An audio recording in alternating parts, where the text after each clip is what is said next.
Une journée intense pour toutes celles et tous ceux qui luttent contre les violences faites aux femmes. Journée internationale de mobilisation de multiples associations, parmi elles celles qui accompagnent les enfants victimes directes ou indirectes de ce cauchemar et souvent silencieux ou en grande solitude. Savoir les écouter, les entendre, les guider. Grand format signé ce soir Laurence Naon, Fabienne Blévis avec Boris de Saint-Georges. Personne n'est derrière toi. Quelques mots chuchotés à l'oreille du poney. T'as mérité la caresse. Et des gestes tendres. Reprendre confiance grâce à l'animal, le but de cette séance d'équithérapie. Loin des violences que Juliette, 8 ans, a connues chez elle. J'étais très mignon, très calme. Si on est méchant avec l'autre et qu'on n'est pas doux avec l'autre, c'est pas vraiment très gentil. Tu visualises le calme devant toi. Tu agrippes ce calme. Et tu le ramènes. Il est à toi, tu le lâches plus. S'apaiser, se ressourcer, une nécessité pour Alice, 11 ans. Dès le plus jeune âge, elle a été témoin des coups répétés de son père sur sa mère. Une heure de sophrologie, comme une parenthèse dans un quotidien chahuté. J'étais stressée.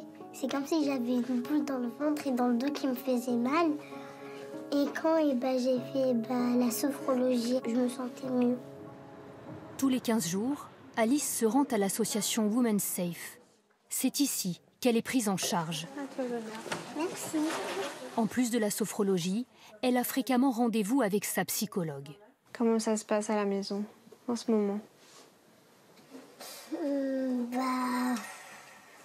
On se débrouille. Depuis plusieurs mois, Alice vit seule avec sa mère. La justice a prononcé une ordonnance d'éloignement pour son père violent, des violences qui ont rythmé son enfance. Il lui avait donné un coup de poing dans la bouche. Du coup, quand ma maman est sourit, elle a un trou parce que sa dent elle est tombée. Il a dit qu'il voulait tuer ma maman. Et d'un coup, après, ma grande sœur, elle a crié « Maman, papa, il a un couteau ». J'ai couru dans les couloirs. Et puis, j'ai appelé mes voisins qui ont appelé la police. Commissariat, dépôt de plainte, tribunal, Alice n'a plus la vie d'une enfant de son âge. Elle est comme enfermée dans la terreur.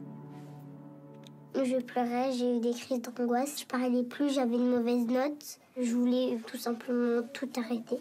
Ça veut dire quoi, tout arrêter pour toi? Et je pensais au suicide.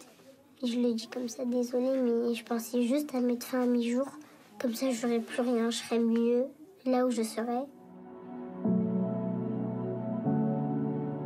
On a des enfants qui vont réprimer beaucoup leurs émotions, qui vont être dans un contrôle excessif et qui du coup vont être très très vite matures. Ils vont être dans l'obligation d'aider leurs propres frères et sœurs s'il y en a des plus jeunes par exemple, qui vont devoir soutenir aussi beaucoup la maman. Comment aider ces enfants à les faire redevenir enfants et à retrouver aussi leur innocence. Pour retrouver cette innocence perdue, après l'équithérapie, Juliette participe à un atelier de gestion des émotions. Elle apprend avec d'autres enfants à mettre des mots sur ses souffrances. Si des fois on ne parle pas, c'est difficile de savoir qu'est-ce qu'on peut avoir dans la tête et dans le cœur. Et c'est pour ça que nous, on vous encouragera toujours à pouvoir dire ce que vous ressentez. Dans le cas de Juliette, les violences conjugales sont allées un cran plus loin. Elle aussi a reçu des coups de son père. La justice a prononcé une ordonnance de protection. Son père n'a le droit de la voir qu'en présence d'un travailleur social.